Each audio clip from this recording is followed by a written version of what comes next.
If you enjoy videos like this, please consider donating to my Patreon. At the $3 donation level, we're currently voting on the next region of Westeros to do history videos on. Link to the Patreon in the video description and comment section down below.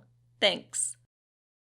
This is the final part of Tywin's life, talking about Tywin after the loss of his wife during childbirth in 273 AC to right before the books.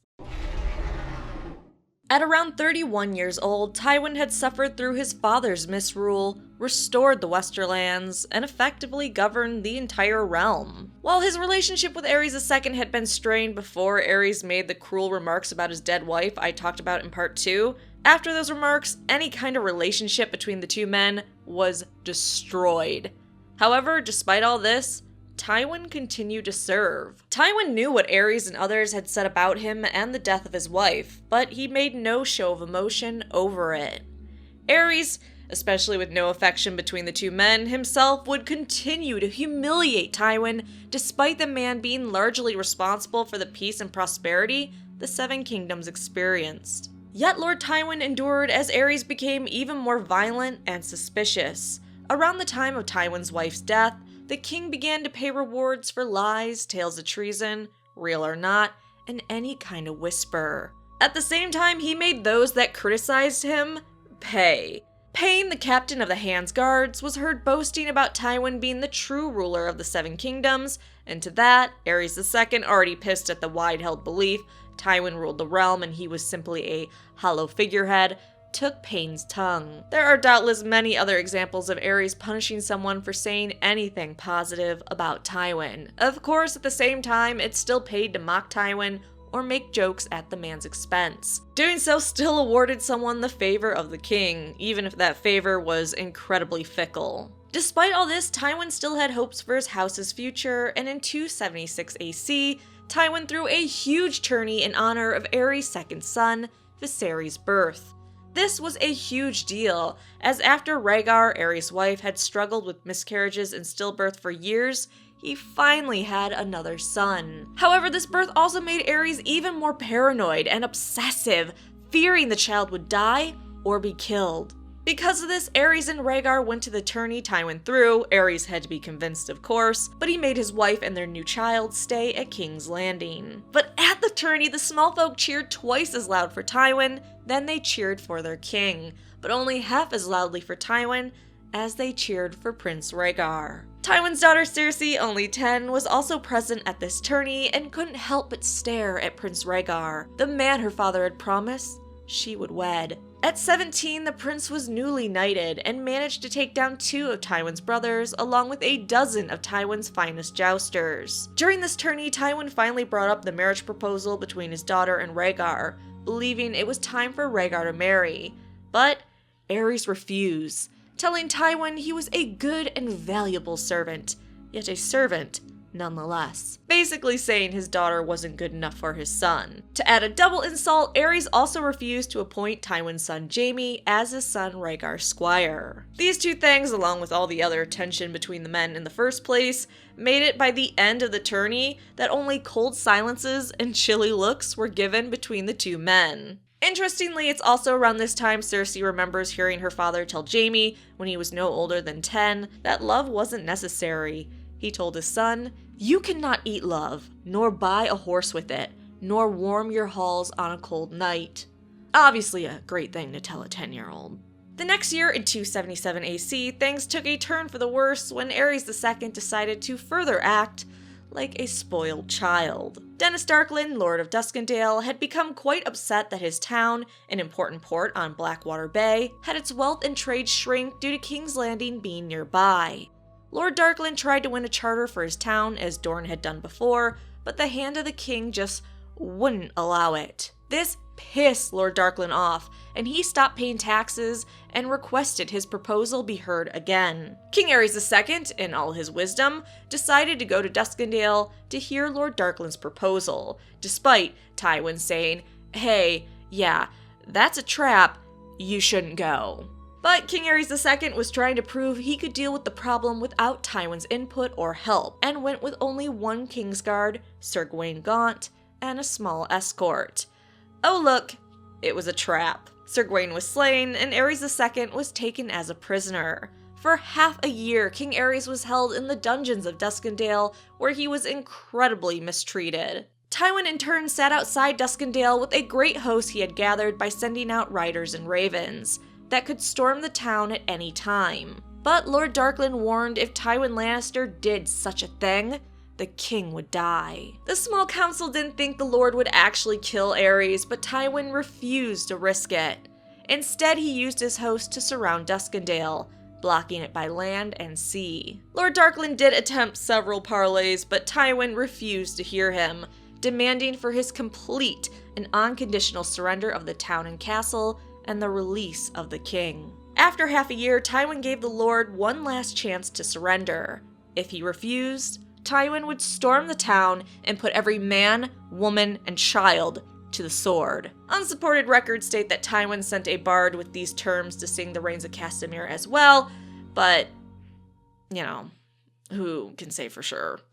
George. At this ultimatum, several of the small council members urged Tywin not to attack the town and risk their king, that the Lord would surely kill Aerys. However, Tywin, again allegedly, fired back. He may or he may not, but if he does, we have a better king right here, indicating Aerys II's son, Rhaegar. And there is a disagreement on Tywin's motives here. While some think Tywin believed Lord Darkland would simply back down, others believe he was willing and eager to see Aerys II die so his son could take the Iron Throne. We'll never know the outcome of that, as before he could put that plan in motion, Barristan Selmy offered another solution. The knight would enter the town in secret to rescue the king. Tywin believed this plan bordered on madness, but out of respect for the courage and prowess of Sir Barristan, he gave him a day to attempt the plan. But if he failed and wasn't back by dawn the following day, Tywin would storm Duskendale. It was the hour of the wolf when Barristan began his rescue attempt, and it was the hour of the wolf when he completed it. After breaking Aerys out of the dungeon and racing through the streets of Duskendale, they finally came to the town's walls and raced up them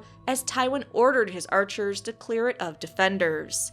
Finally, Aerys was back with his hand and out of danger. With his hostage gone, Lord Darkland knew it was over, and instead of having his town taken by Tywin, he bent the knee and begged for mercy. He didn't get it. Aerys II extinguished the Darkland line. He also killed all of House Hollard except for one boy, and that was only because Sir Barristan asked for the boy's life to be spared. And oh boy, if you thought Aerys and Tywin had problems before the Defiance, you have not seen anything yet. What was left of Aerys' sanity was gone after this event, and his madness grew every year at a crazy rate. Aerys wouldn't allow himself to be touched or washed anymore, and he refused to cut his hair or trim his nails. Only the Kingsguard could have a sword in his presence, and his decision-making and punishments became erratic and much more harsh. Aerys' suspicions of Tywin grew out of control, and he began to believe Tywin was conspiring with the prince and others to kill him. To get rid of Tywin, Aerys sent Steffon Baratheon to find a wife for Rhaegar in Essos. It was believed that once Lord Baratheon succeeded, Tywin would be removed from office, arrested, and tried for high treason. This plan didn't come to fruition as Steffon was unable to find a bride for Rhaegar and died on his way back home when his ship sank. Aerys was convinced Tywin arranged Lord Baratheon's murder and feared that if he dismissed him as Hand, he would kill him too. He began to live in constant fear of what Tywin might do next, and he no longer met with Tywin unless all 7 Kingsguard were present, certain everyone was plotting against him, most of all, Tywin. Because of this madness and paranoia, Aerys brought a master of whisperers from across the narrow sea, Varys. Tywin never liked Varys, but there was nothing he could do about him. To make matters worse, Tywin was also having trouble with his children, more specifically, Tyrion. Tyrion was a source of constant anger for Tywin, and while he kept the boy in his home, it was only because the honor of his house and image required it. When Tyrion was around 6, a few years after the Defiance of Duskendale, his uncle taught him tumbling. Tyrion was eager to learn, and for half a year he cartwheeled around Casterly Rock, making others smile at his antics. Even his sister Cersei, who absolutely despised him, laughed a time or two. However, when Tywin came to Casterly Rock for a visit from King's Landing, that all stopped. At supper that night, Tyrion surprised Tywin by walking the length of the table on his hands. Tywin was not amused and scolded his youngest son. "The gods made you a dwarf. Must you be a fool as well? You were born a lion, not a monkey." And so that fun stopped. A little while afterwards, Tywin brought his daughter Cersei to court, and King Aerys threw a feast for her. At the feast, Lord Riker, upon hearing Merryweather talk about raising the duty of wine, said, "If we need gold, his grace should sit Lord Tywin on his chamber pot." While the king and his lickspittles laughed, Tywin only stared at Riker over his wine cup. After the laughter died, Tywin continued to stare the man down. Finally, Lord Riker turned away, turned back, met Tywin's eyes, ignored them, drank a tankard of ale, and then stalked off, red-faced. Though Tywin intimidated men like this incident, and Aerys was also terrified of Tywin, the joke still remained. But as always, Tywin endured. But with Cersei at court, and heck, even with his children in the Westerlands, they unfortunately heard the awful things people said about their father. They knew that people said Tywin loved gold most of all, implying also more so than his own children, and that he shit gold. But he did teach his kids many things while being busy as the Hand and being the butt of others' jokes, and also told them that governing the realm came first as a reason he wasn't always there. He also taught them that a good threat was often more telling than a blow, and that one man on a wall was worth 10 beneath it. And also the men in the City Watch weren't truly soldiers, but that's probably more of a bias. Because of the high esteem his children held for Tywin, they had unrealistic views of him as well. For example, Cersei believed that after her mother died, Tywin never touched a woman again and was simply above whores. Though of course Tywin helped put forth that image by making sure people didn't see him with any. So again, the day-to-day ruling of the realm continued, and Tywin stayed as Aerys' faithful hand. It wasn't until 281 AC when Aerys made Tywin's son and heir, a 15-year-old Jaime, a knight of the Kingsguard, that Tywin was simply done. As a Kingsguard, Jaime would have to give up his claim to Casterly Rock.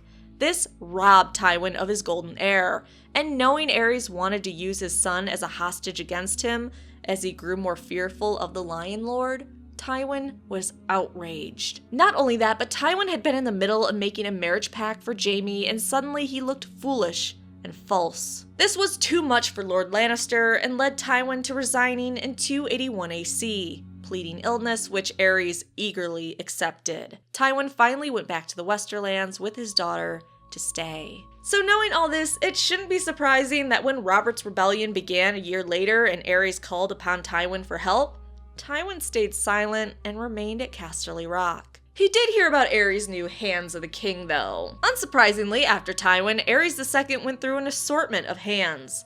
Hard to be an advisor to a crazy asshole. While we don't have major details on how Lord Lannister felt about all his replacement hands, we know that Tywin commented on at least 2 of them. First, Merryweather, who Tywin said was only good for chuckling at Aerys' witticisms, and Jon Cunnington, a young man that was arrogant, able, and energetic. When Jon's position reached Tywin at Casterly Rock, Tywin declared, "Too soon. Cunnington is too young, too bold, too eager for glory." Besides that, Tywin continued to sit at Casterly Rock quietly. It wasn't until after Robert Baratheon had killed Rhaegar on the Trident that Tywin moved his forces to King's Landing. Pretending to be there to aid the Mad King and professing his loyalty, Aerys thought he was rescued when he saw his old hand outside the gate with 12,000 men. Instead, when he was let in, the Westermen sacked the city and Tywin's son killed the Mad King. But as always, and as you learned in all these parts, Tywin always has to take it a step further. Upon arriving at the Red Keep, Tywin ordered Gregor Clegane and Amori Lorch, knights sworn to Tywin, to kill Rhaegar's children. Ilya Martell wasn't included in those orders, according to Tywin, but who knows if that was a lie. After the children were killed, Tywin wrapped their bodies in the crimson cloaks of the Lannisters and showed them to Robert Baratheon as a token of loyalty. According to Tywin, there was a strategy in this. He said, "We had come late to Robert's cause. It was necessary to demonstrate our loyalty. When I laid those bodies before the throne, no man could doubt that we had forsaken House Targaryen forever." And Robert's relief was palpable. As stupid as he was, even he knew that Rhaegar's children had to die if his throne was ever to be secure. Yet he saw himself as a hero. And and heroes do not kill children. Besides his dealings with Rhaegar's children and sacking the city, Tywin gave those that fought for the crown a choice. Take the black, or their heads would be on a spike. Because of all this, at the end of Robert's rebellion, Tywin earned even more hatred. Obviously, the murder of Ilya and her children earned the hatred of House Martell, and the population of King's Landing did not appreciate Tywin betraying Aerys and sacking the city. And then those loyal to the crown didn't like being told that they had to take the black or die. However, Tywin had assured his family's place in power with his actions, and that's all he cared about. To tie House Lannister to House Baratheon and the Iron Throne, Cersei was married to Robert, and Tywin finally made his daughter a queen. Robert was assured that with Cersei Lannister married to him, if Viserys Targaryen ever came back to win his father's throne, Tywin would choose Robert due to his wife. With his daughter now the wife of the king, Tywin returned home to Casterly Rock, where he remained as Warden of the West. All was peaceful for the most part, with Tywin staying at Casterly Rock. Mostly. During Robert's rule, Tywin would loan massive amounts of gold to the crown, putting King's Landing's court in debt over 3 million gold dragons, due to Robert spending like a drunk sailor. He would also visit the location from time to time. There's one particular visit that stands out when Robert feasted Tywin. A black cat, said to be older than Sin and twice as mean, hopped up on the table and stole food right out of Lord Tywin's fingers. The king laughed so hard, some feared he'd burst. Robert also went to the Westerlands 3 years before the books. Robert Baratheon visited Tywin for his tourney. But let's talk about some depressing things after Robert took the throne. Not everything was sunshine and rainbows with Aerys dead. Tywin would lose his brother Tygett to pox in or after 285 AC, and around 286 AC, Tywin's youngest son, 13 years old, would greatly anger his father once again. While the boy had been traveling on a road near Lannisport, he and his brother Jaime spotted a young girl named Tysha being attacked by some men. Jaime drove them off while Tyrion made sure the girl was alright. She revealed that she was an orphan, and that she had been a crofter's daughter. Tyrion fell in love with the girl, had a drunk septon marry them, and settled her in a cottage near the Sunset Sea. When Tywin found out about this, he was pissed to say the least. He forced Jaime to tell Tyrion that Tysha was a whore who had been paid to make Tyrion a man. Tywin then ordered for his guards to gang rape the girl in their barracks, each guard giving her silver afterwards and setting Tyrion in the corner to watch. By the end, she had so many silver coins they were slipping through her fingers and rolling on the floor. Tywin then forced Tyrion to rape her last so he would remember her as she truly is, and pay her a gold coin because Lannisters were worth more. And then he was given the Father of the Year award. About 2 years later, in 289 AC, the Greyjoys, led by Balon Greyjoy, began their rebellion against the throne by burning down the Lannister fleet anchored at Lannisport. However, after the rebellion was successfully put down, Tywin would rebuild the Lannister fleet. There was no rest for Tyrion, as the same year he had to deal with more of what he probably considered BS, when Tyrion turned 16 and wanted to take a tour of the 9 free cities as his uncle Jaerion and Tygett had. However, Tywin refused to let him go for many reasons, the least of them because Tywin held the free cities in contempt. He claimed that they fought with coins instead of swords, and that while gold had its uses, wars were won with iron. As he told his children on a few occasions, give gold to a foe and he will just come back for more. Tywin also refused to allow Tyrion to journey to the Free Cities because he felt he couldn't trust Tyrion, and that Tywin's brothers had gone because he could trust them not to shame House Lannister or, marry whores. When Tyrion reminded him in 10 days he would be a man, free to travel where he wished, Tywin told him, "No man is free. Only children and fools think elsewise. Go, by all means.